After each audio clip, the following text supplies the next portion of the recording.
And she, again, I think the reason they say she had the first retail franchise was because she truly was allowing them to run their own business and trying to help them in that enterprise. I'm sure there's other people that teamed up and did joint ventures and little things like that, but she was the first one to roll it out as a new business model. It's a wonderful story. I love that story. story. Before the women got the vote. I was just reading today that the women in Switzerland didn't get the vote federally till 1971. Not amazing. Wow. Well, and of course, Saudi Arabia, 2015, municipal. They still can't vote.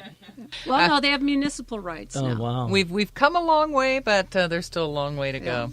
International Women's History Month, and we're talking with John Greathouse. He is here every week answering our social media questions. You can send one in. Go to coworkradio.com.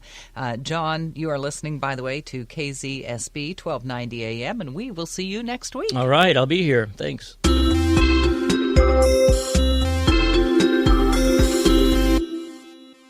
Hi, it's Catherine Raymock. Are you buying or selling a home? See Compass Realtor Terry Ryken. I went to Terry because of his reputation and experience, but was quickly taken by his genuine enthusiasm. It's that combination that truly sets him apart. Terry specializes in properties in Montecito, Hope Ranch, Santa Barbara, and Santa Ynez Valley, and has 39 years of experience as an agent and broker. There are so many realtors to choose from, but only one Terry Ryken. Find out for yourself. Google search Terry Ryken. Hi, I'm Dan Farrick, Managing Director of the Impact Hub Santa Barbara. Come visit us and find out why co-working spaces are booming. Our 2 locations in the Funk Zone and downtown Santa Barbara offer private offices, permanent desks, and a variety of co-working memberships starting as low as $60 a month. Mention Cowork Radio when you book our tour, and we'll give you 10% off your first 6 months of membership.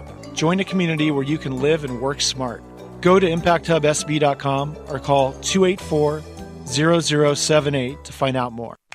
The Central Coast may seem laid back, but when it's time to work, no one works harder, including the bank that's grown up here. Montecito Bank and Trust offers customized lending and banking for all businesses, big and small. It's harder than offering one-size-fits-all solutions, but it's the right thing to do. And here, getting things right is a way of life. Montecito Bank and Trust. Behind every great community is a great bank. Montecito.bank. Member FDIC. Hi, it's Catherine Raymock. Are you buying or selling a home? See Compass Realtor Terry Ryken. I went to Terry because of his reputation and experience, but was quickly taken by his genuine enthusiasm. It's that combination that truly sets him apart. Terry specializes in properties in Montecito, Hope Ranch, Santa Barbara, and Santa Ynez Valley, and has 39 years of experience as an agent and broker. There are so many realtors to choose from, but only one Terry Ryken. Find out for yourself. Google search Terry Ryken.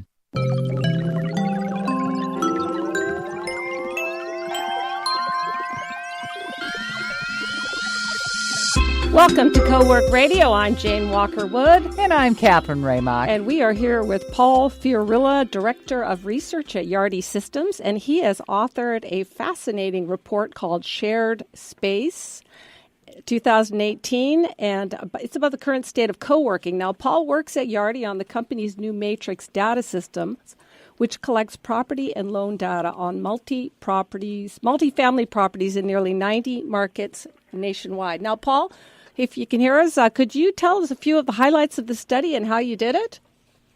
Yeah, sure. Yardi, we track 90 office markets. We track 125 multifamily markets, and our multifamily, we've been in the multifamily business for many years. But we took our database of office properties, which is in 93 markets and covering roughly 60 million square feet, and we researched 20 markets, 20 of the major markets with 26.9 million square feet, and counted the number of co-working lease spaces along with the amount of square footage. And what we found was that there were a total of 1,166 co-working sites in those markets, which encompassed about 1.4% of urban space and about 0.9% of suburban space. Would you consider us here in Santa Barbara as urban or suburban? We have a population of about 100,000. Yeah, well, it would definitely be suburban. I mean, urban would be Manhattan, San Francisco, Los Angeles, some of the really big markets. I'm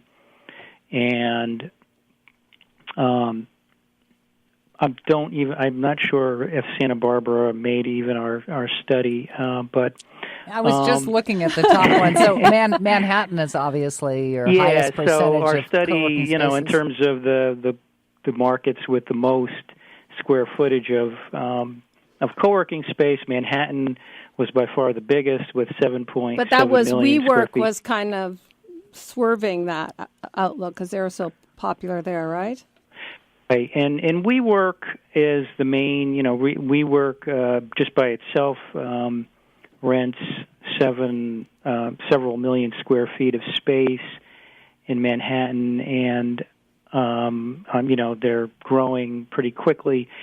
In terms of the co-working companies, WeWork is an outlier, not only in terms of size. It's not the biggest. Regis is what used to be Regis is the biggest in terms of total square footage with 9.4 million square feet in our markets. That's not their total. Again, I'm just talking about the 20 markets that we studied. But in terms of the size per unit, we looked at the average size per lease area, and WeWork was about 76,000 square feet per lease site, which was 3 times bigger than the next largest company, which was Notel. They're about 25,000 square Now, feet. I noticed on a per capita or per area, Miami was the highest. Now, that was because people are more telecommuting there? Yeah, it was interesting because Miami was by far the most in terms of the percentage of total office stock. So Miami, we found 2.7% of the office stock in Miami was co-working, and the next highest was Manhattan at 1.7%. So Miami kind of stood out, and there are several factors involved. For one thing, Miami has a lot of self-employed workers, a large number of startup businesses, and telecommunications in the medical sectors.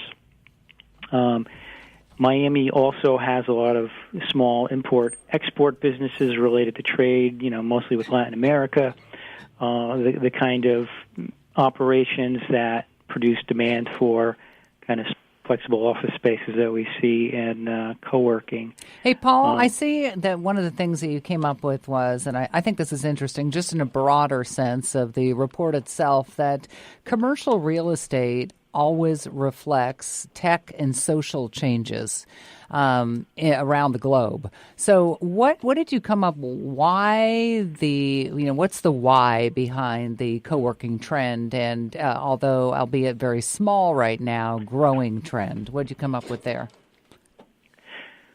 Well, there's a number of factors that we discuss in the report. One of them is the growth in the gig economy. The number of self-employed workers has risen dramatically in recent years. I think. I'm in the financial market. Been in the financial markets for a long time. I know a lot of people who work for banks or in industries that now do consulting, and so you have a lot of those kind of people.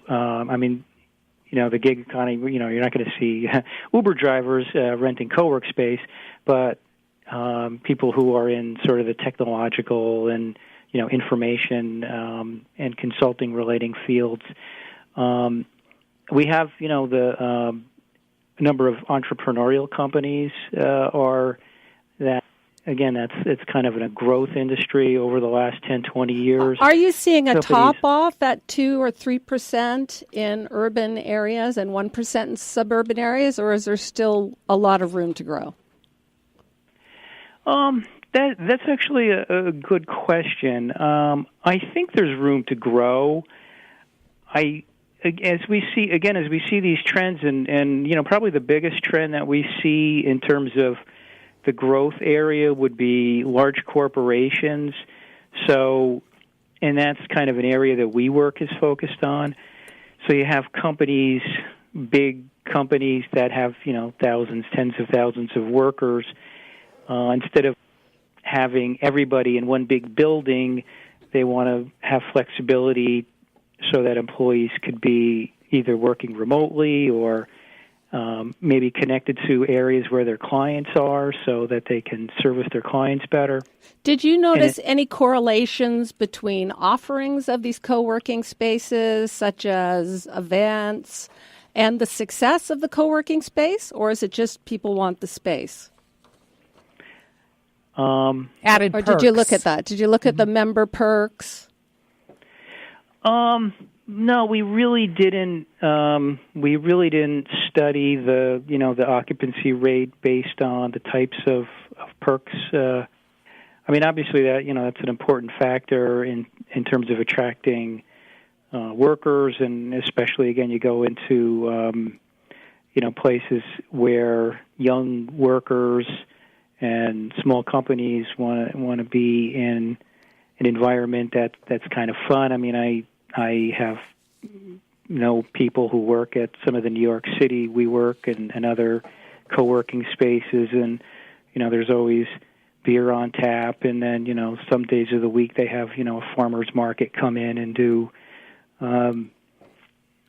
a demonstration or have samples or ping pong tournaments. Those kind of things are attractive. For listeners who are thinking of starting up a co-working space or expanding the one they have, what are the risks that they're posed?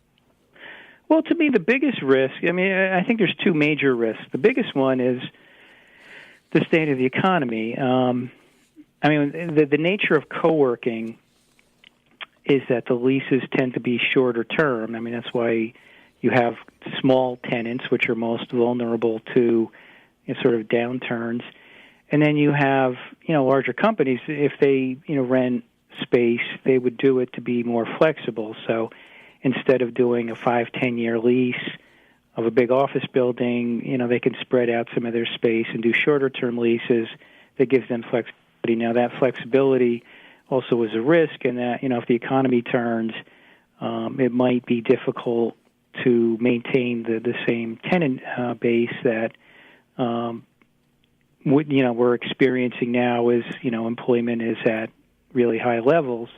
Yeah, I was going to ask that. So now are we going to see more growth in businesses that are growing and don't want to commit to a lease, so they put their employees in a co-working space versus individuals from the gig economy who, after the recession, are now employed?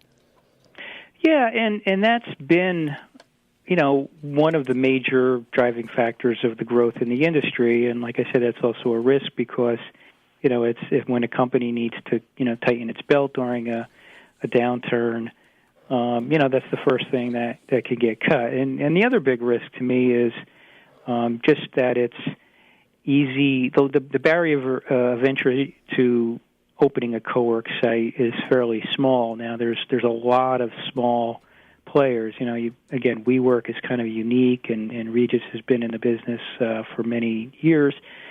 But most of the other co-work operations are regional or smaller, and that makes it's easy to copy what they do on some level, and I think that the risk the next time we have a downturn. I also think it creates the kind of the potential for mergers and acquisitions in the industry. We're talking with Paul Fiorilla. He is the Director of Research for Yardi Systems. Of course, we know that out in Goleta, but he's actually in New Jersey at an office there, software based here in Santa Barbara.